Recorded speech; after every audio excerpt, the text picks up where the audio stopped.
Bienvenue sur Ici Écho. Le Liban se trouve actuellement dans une période d'incertitude sans précédent. Cependant, l'histoire nous a souvent montré que c'est dans les moments les plus sombres que surgissent les opportunités les plus lumineuses. Historiquement, le Liban a été un bastion du commerce et de la finance. En 2010, le pays a affiché une croissance actuelle du PIB d'environ 7% et Beyrouth était considérée comme la Suisse du Moyen-Orient, un centre financier régional. Aujourd'hui, nous nous trouvons à un point d'inflexion pour le Liban. Une nation qui, malgré ses récentes épreuves, brille encore de mille feux en termes d'opportunités d'investissement. Ce pays a surmonté d'innombrables défis par le passé. Le Liban, avec sa riche histoire et sa position stratégique en Méditerranée, offre un spectre d'opportunités uniques pour les investisseurs visionnaires. Il a toujours été reconnu pour son capital humain, avec un taux d'alphabétisation avoisinant les 93%. Une diaspora bien établie dans les grands centres technologiques mondiaux. Le pays est mûr pour une révolution technologique. Le Liban, avec sa topographie variée, est idéal pour une agriculture diversifiée. Les produits libanais, reconnus pour leur qualité, ont un énorme potentiel sur les marchés internationaux. L'investissement dans les technologies agricoles modernes peut non seulement augmenter la production, mais aussi la qualité, ouvrant les portes à des marchés d'exportation plus lucratifs. Le Liban est largement dépendant d'importations d'énergie. Cependant, avec un ensoleillement abondant et des régions montagneuses propices à l'énergie éolienne, le Liban a un potentiel non exploité dans le domaine des énergies renouvelables. Le secteur offre d'énormes opportunités pour les investisseurs cherchant des retours à long terme. Malgré les défis actuels, le potentiel touristique du Liban reste immense. Des sites historiques, une cuisine renommée et une hospitalité inégalée font du pays une destination attrayante. Investir dans l'hôtellerie, le tourisme écologique ou les expériences culturelles peut générer des rendements élevés à mesure que la situation se stabilise. De plus, le besoin de modernisation des infrastructures du Liban offre une opportunité unique, que ce soit la reconstruction du port de Beyrouth, la modernisation des routes ou le développement des zones résidentielles et commerciales modernes. Le secteur est en attente d'investissements majeurs. Alors que nous avançons, souvenons-nous que chaque dollar, chaque euro investi est une étape vers la reconstruction du Liban. Saisissons cette chance, non seulement pour les rendements financiers, mais aussi pour le potentiel de transformation positive que ces investissements peuvent apporter.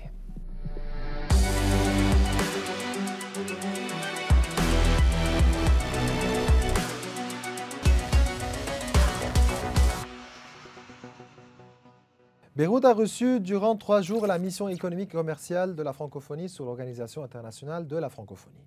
Durant cet épisode, nous nous pencherons sur les opportunités et les défis concernant les investissements au Liban, avec Maître Moussa Khouri qui est avocat à la Cour et Karim Fadoul qui est membre de 100% en Liban.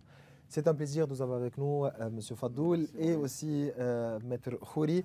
Je vais commencer directement avec vous, Karim Fadoul. 3 jours. Mission économique commerciale de la francophonie à Beyrouth, donc c'était bien. C'était même très bien. C'est-à-dire que je crois qu'aujourd'hui, on peut vraiment remercier l'OIF, l'Organisation internationale de la francophonie. Ils ont déplacé près de 70 entreprises francophones venues de 23 pays francophones. L'équipe de l'OIF du siège est venue au Liban, malgré la situation économique, financière et la situation régionale aussi. Et bien sûr sécuritaire.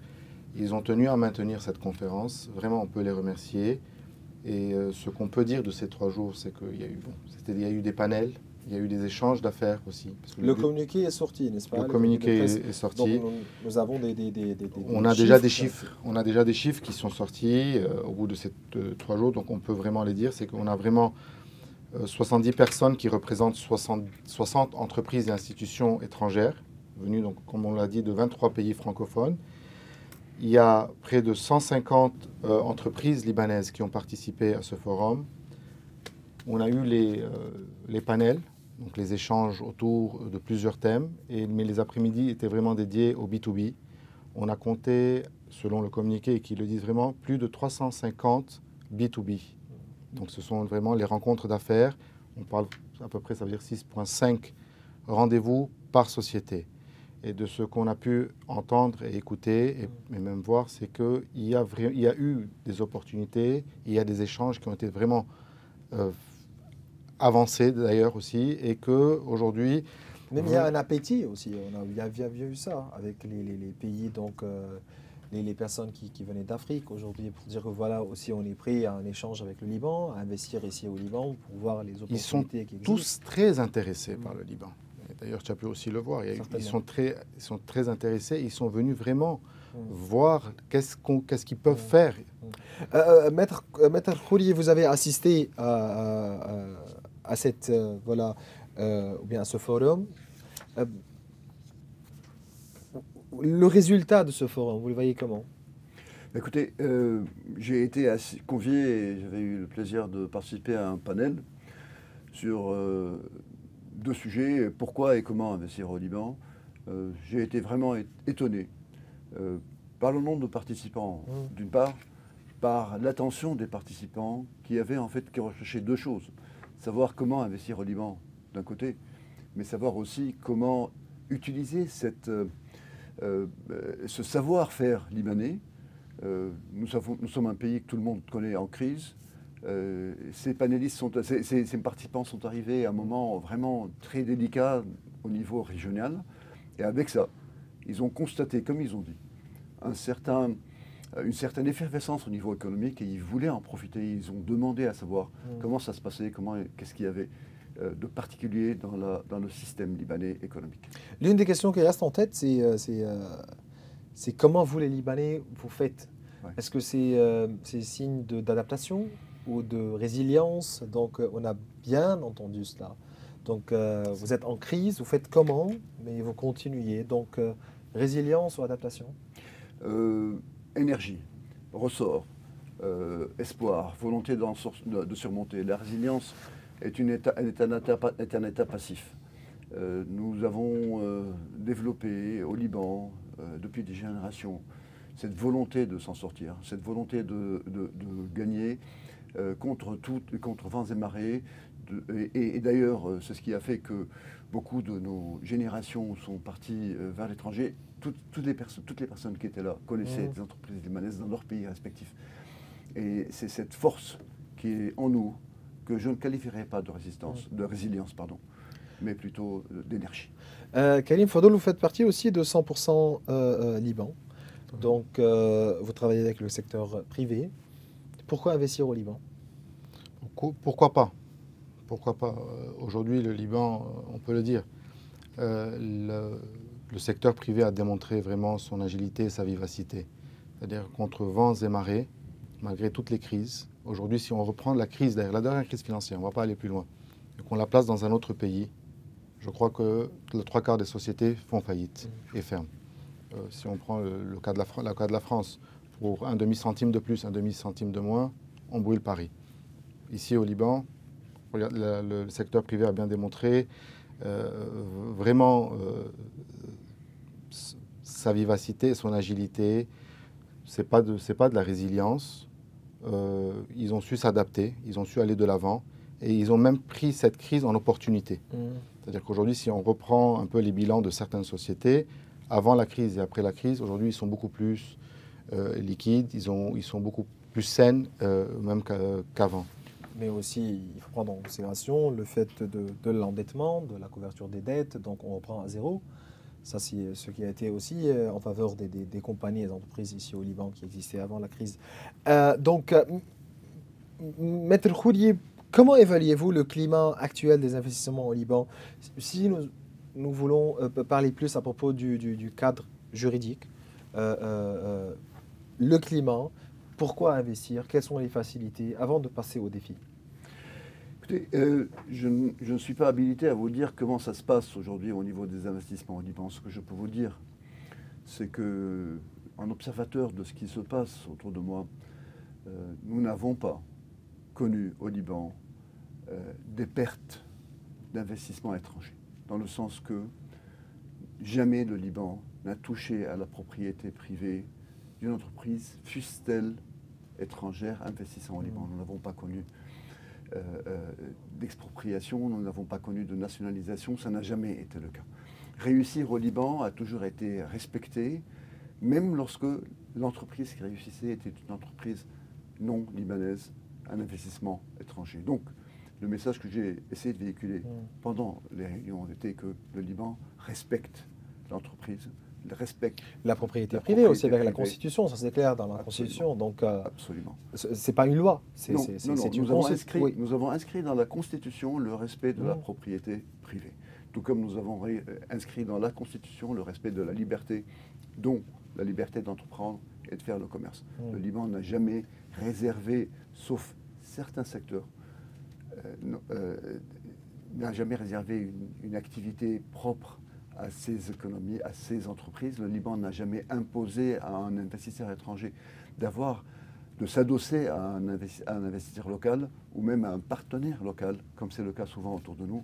Le Liban a toujours respecté l'entreprise individuelle, a toujours encouragé les investissements, malgré la crise. Il continue à le faire. Durant la crise, certains experts, responsables, chefs de partis politiques sont sortis dire qu'il faut remettre en question tout ce système. Le modèle économique ne fonctionne plus au Liban, donc avec l'économie libre, il faut intervenir quelque part, il faut remettre en question ce système. Vous dites quoi? Il n'y a pas lieu de remettre en question le système libanais. Le système libanais, malheureusement, est arrivé aujourd'hui à un état tel qu'on se dit qu'il faut un peu plus d'État. Il faut un peu plus d'État, il faut un peu plus de force publique, il faut un peu plus de vision, il faut un peu plus de visibilité, il faut regarder à un peu plus long terme. Donc vous voulez me dire c'est appliquer les lois? C'est appliquer les lois et c'est aussi avoir au niveau de la prise de décision une certaine vision. On ne peut pas continuer à vivre sur avec le court terme. État, avec un capital, c'est ça vous voulez dire? Avec un État, avec un État. Un État. Voilà. Karim Fadoul, les secteurs les plus promoteurs pour les investissements au Liban, vous dites quoi? On peut commencer par l'énergie, l'énergie renouvelable. Aujourd'hui, on a près de 300 jours d'ensoleillement au Liban. C'est, je crois, un des indices les plus hauts, d'ailleurs, de la région. Notre géographie aussi également nous permet d'avoir plusieurs types d'énergie renouvelable. On peut parler des éoliennes, que ce soit dans la plaine de la Bekaa, au niveau du Akkar. Aussi, nous avons la mer, donc nous avons aussi des capacités d'avoir les systèmes qui marchent avec les eaux et bien sûr les panneaux solaires. Et d'ailleurs, durant cette visite, beaucoup d'entreprises étaient venues voir et essayer de prendre ce savoir-faire. Mais je crois que ça reprend un peu sur la question. C'est-à-dire qu'aujourd'hui, il faut un État. C'est vrai que le secteur privé s'est adapté et avancé. Mais sans État, sans gouvernance, sans... Moi, je prendrais la question différemment, Maurice. C'est-à-dire que tous ces résultats positifs, on les a eus sans un État. Donc, imagine-toi si on avait un État, si on avait des infrastructures comme il fallait, s'il y avait une vision bien édifiée. Où est-ce qu'on serait? Où le Liban serait? Autre que l'énergie, donc on peut parler aussi de fintech, de health tech, d'edtech, donc la fintech, l'agriculture. La fintech qui prend une énorme place. Aujourd'hui, le savoir-faire libanais est énorme. Entre 2015 et 2020, le nombre de startups technologiques a augmenté de près de 150% au Liban. Donc des chiffres aussi importants. Et aussi avec le know-how, donc le savoir-faire des Libanais qui dépassent les frontières, qui passent aujourd'hui à Dubaï et partout au monde. Donc aussi, il faut investir, il faut continuer à investir. C'est notre capital humain. C'est notre capital humain. Je crois qu'une de nos richesses, je crois que c'est la principale, je crois, c'est notre capital humain. Donc énergie, fintech, l'agro. On peut parler de l'agroalimentaire et également notre géographie, notre place qu'on a aujourd'hui, vraiment peut être utilisée. Et on a encore des capacités qu'on ne regarde pas. On ne va pas vers toutes nos capacités. On est vraiment parfois ancré dans des secteurs ou dans des idées et on n'essaye pas de voir une alternative. Pourquoi Maître Khouri, avec une administration qui ne travaille pas, donc qui travaille 2 ou 3 jours durant la semaine, vous êtes avocat, vous savez très bien les obstacles, les défis qu'on a chaque jour ici au Liban, qu'on fait face. Comment dire à un investisseur, voilà, vous pouvez venir investir au Liban, c'est le calme, vous pouvez bien finir tous vos papiers, travailler d'une façon stable, et l'État ne fonctionne pas, l'administration ne fonctionne pas. On ne peut pas lui dire ceci. On peut lui dire par contre que vous n'avez qu'à regarder autour de vous. Il y a une économie qui marche. Et si elle marche pour certains, il n'y a pas de raison qu'elle ne marche pas pour vous. Il y a des défis, il y a des adaptations à ces défis. Les gens ont trouvé des moyens de contourner les difficultés. Si certains ont trouvé ces moyens, il n'y a pas de raison que d'autres investisseurs, par définition ayant des superficies financières un peu plus importantes, sinon ils ne seraient pas venus investir chez nous. Il n'y a pas de raison pour que ces gens-là ne trouvent pas les moyens de contourner les difficultés qui sont nées dans la vie de tous les jours pour les entreprises qui sont déjà là. Et le type d'entreprise aujourd'hui au Liban, le type de société qu'on peut créer au Liban? Écoutez, nous avons un système qui connaît les sociétés de capitaux. Les sociétés de capitaux, c'est les sociétés type pour les investisseurs. Ce sont des sociétés dans lesquelles l'investisseur se limite sa responsabilité au montant du capital qu'il investit. Et donc ces sociétés-là, que ce soit notre SAL, la Société anonyme libanaise, ou notre SARL, la Société à responsabilité limitée, sont des outils qui sont efficaces et qui ont été mis à jour il y a quelques années, en 2018, où on a simplifié beaucoup, on a même créé la société unipersonnelle. Donc une personne. Une seule personne peut créer une entreprise et il n'y a pas besoin qu'elle soit libanaise. Pour les sociétés anonymes, il n'y a pas besoin que le capital soit libanais, il n'y a pas besoin que le directeur général soit libanais, que le président du conseil d'administration soit libanais. Même au niveau du conseil d'administration, il n'est plus nécessaire que d'avoir un tiers de personnes qui soient libanaises. Ce sont tous des facilités. Même au Liban, on n'est pas obligé d'avoir un partenaire qui Il n'y a pas d'obligation. Sauf pour les compagnies qui désirent vendre des services à l'État. Pour les concessions de services publics. Oui. Les concessions de services publics, il faut quand même qu'il y ait un tiers. Mais ça, c'est pour d'autres raisons. Mais ça, c'est aussi limité. C'est très limité. Il y a quand même aussi d'autres professions qui sont très limitées. Le secteur bancaire et tout, il y a des autorisations à obtenir, mais ce sont des autorisations. Ce ne sont pas des interdictions. Et si le budget 2023, ou bien aussi le budget 2024 va être voté, qu'est-ce qui va changer à propos de l'installation de ces sociétés? Il n'y aura rien qui changera au niveau de l'investissement. Parce qu'il y avait trop, des experts aussi qui sont sortis dire que voilà, ça c'est un grand problème aussi pour la mise en place de sociétés au Liban, si ces budgets vont être votés au niveau du capital, au niveau des nouvelles taxes, au niveau de... Donc vous dites quoi?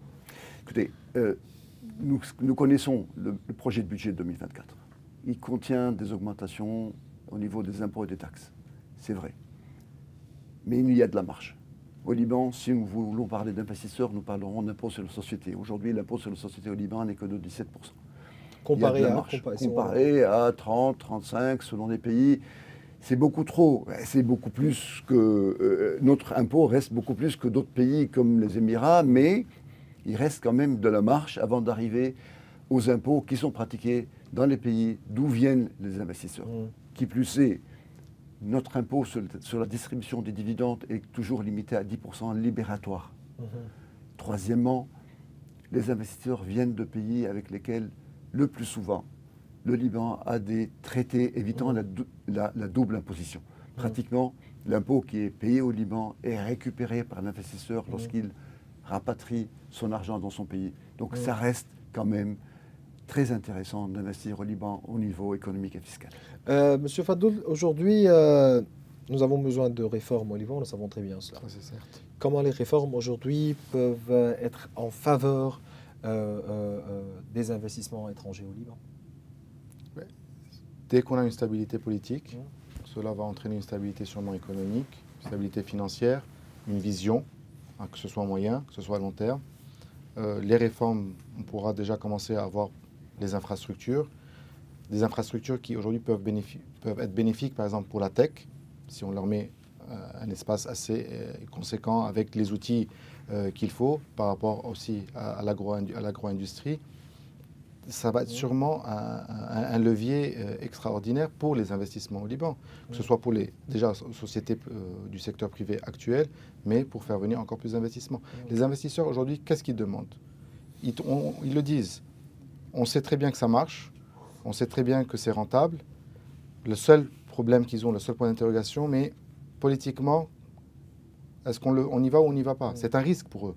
Donc, si aujourd'hui on essaie de diminuer encore cette dernière clause pour eux qui peut-être être un barrage, ça y est. Vous avez quelque chose à ajouter à propos des réformes? Et si vous aussi, je vous pose une question, Vous avez autre chose à ajouter à propos de l'importance de l'application de réformes aujourd'hui? Non, les réformes, c'est l'évolution normale de tout un pays. Tous les pays du monde. Dire réforme, c'est dire stabilité, c'est dire confiance, c'est dire Absolument. relance, La réforme, c'est une adaptation au nouveau cadre posé par l'évolution humaine. Tout est en train d'évoluer. La loi doit évoluer aussi pour cadrer, pour prendre en compte l'évolution. J'ai parlé de la réforme de notre code de commerce. Elle était nécessaire. Il y a des réformes à faire partout, sur tous les secteurs. C'est des éléments de stabilité et non pas d'instabilité. Et comment le secteur bancaire libanais peut-il regagner la confiance des investisseurs internationaux? Nous savons très bien aujourd'hui, les investisseurs cherchent toujours des modes de financement. Sans secteur bancaire aujourd'hui, nous avons un problème au niveau du financement. Mais comment ce secteur-là peut regagner la confiance de ces investisseurs? En redevenant un secteur bancaire. Pendant très longtemps, je suis peut-être mal passé pour le dire, mais pendant très longtemps, notre système bancaire était devenu un système de rabatteur de fonds pour la Banque centrale dans des périodes qui n'existent plus aujourd'hui.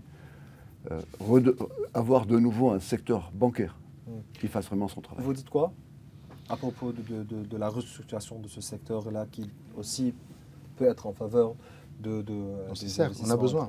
On ne peut pas faire les affaires sans un système bancaire. Un État ne peut pas exister sans un système bancaire. On a besoin d'un système financier qui donne les cadres et qui donne les limites. Et bien sûr, aujourd'hui, accès à un crédit est favorable pour que les sociétés puissent encore avancer davantage. Certes, aujourd'hui, il y a d'autres alternatives. Il y a des fonds d'investissement étrangers. Et d'ailleurs, c'était une des surprises, c'est qu'il y a beaucoup de fonds d'investissement qui sont intéressés par le Liban, qui sont en train de venir vers le Liban et en train d'investir, que ce soit dans la fintech ou que ce soit dans l'énergie renouvelable et tout. Mais non, il est certes, et c'est sûr que la restructuration du secteur bancaire est primordiale. Et comment voyez-vous le potentiel du Liban en tant que hub régional pour les entrepreneurs, par exemple, pour la tech, les entrepreneurs, les startups?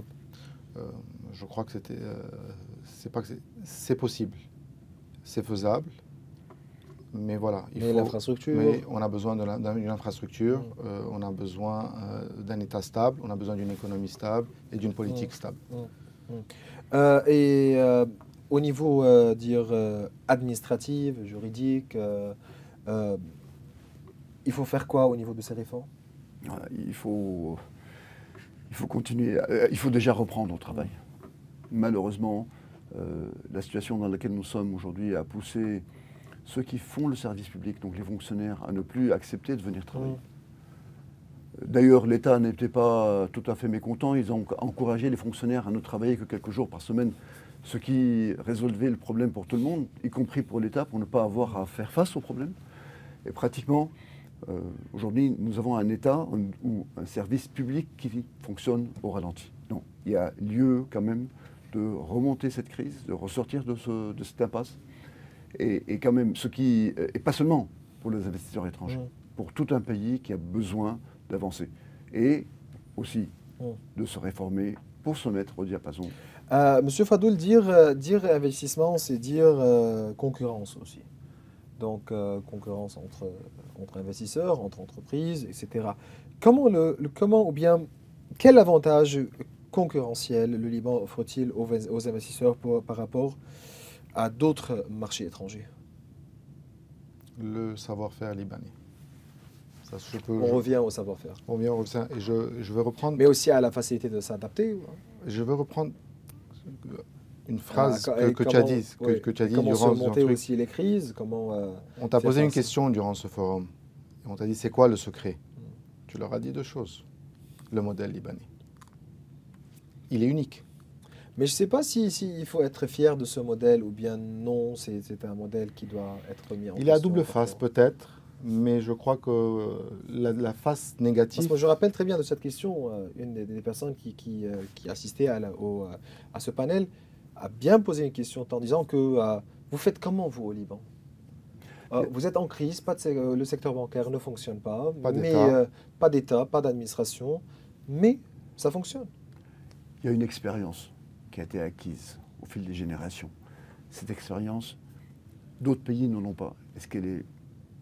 Même si elle est tirée d'une situation qui est quand même douloureuse, mais c'est une expérience. Il y a eu, même avant cette crise, il y a eu vraiment beaucoup de fois où on a appelé le savoir-faire libanais tiré d'une expérience de crise. Parce que d'autres pays n'ont pas connu cette crise. Nous avons malheureusement eu à connaître cette crise et aujourd'hui nous avons acquis un savoir-faire qui permet quand même d'être bien placé dans d'autres pays qui peuvent avoir des situations pareilles de crise. Nous avons bien mentionné l'importance des réformes. Il faut commencer d'où? Par quelles réformes? Pour pouvoir aussi bien encourager ces investisseurs à venir au Liban. En termes d'investissement, il faut commencer par l'électricité, par la contrebande, par l'évasion fiscale. Je sais qu'il faut commencer partout, mais Déjà, commençons par l'électricité. Je crois que si on regarde bien, c'est un des secteurs qui pèse le plus sur la dette libanaise et sur les pertes libanaises. Commençons en par là. termes de coûts aussi pour les investisseurs. Ça. L'électricité, donc on parle d'énergie renouvelable, on parle d'autres alternatives.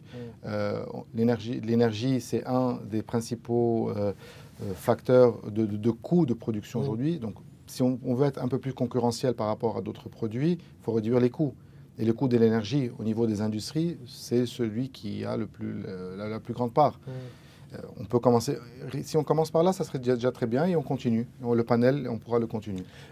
Certainement, nous avons commencé cette émission en posant une question, ou bien la question pourquoi investir au Liban. Mais si un investisseur aujourd'hui arrive au Liban, vous lui dites quoi? Il faut faire attention à quoi? Il faut faire attention à bien faire les choses. C'est tout. C'est aussi facile. Hein. C'est vraiment très facile et peut-être, si vous me permettez, j'ajouterai une chose à ce qu'a dit M. Fadoul en ce qui concerne les réformes. C'est vrai qu'il y a beaucoup de secteurs qui ont besoin d'être réformés, mais pour l'investisseur, il y a aussi besoin d'un peu de stabilité, donc un peu de visibilité.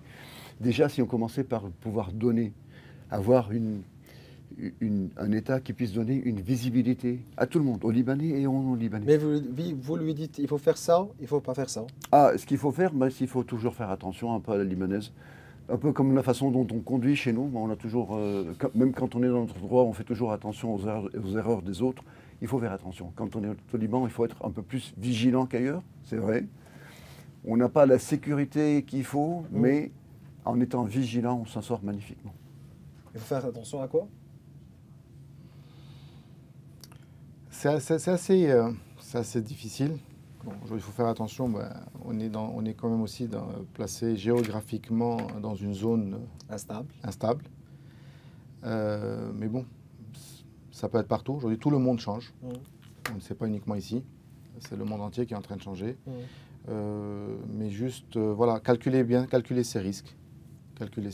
Et si son business plan est assez fiable, il n'y aura pas de souci.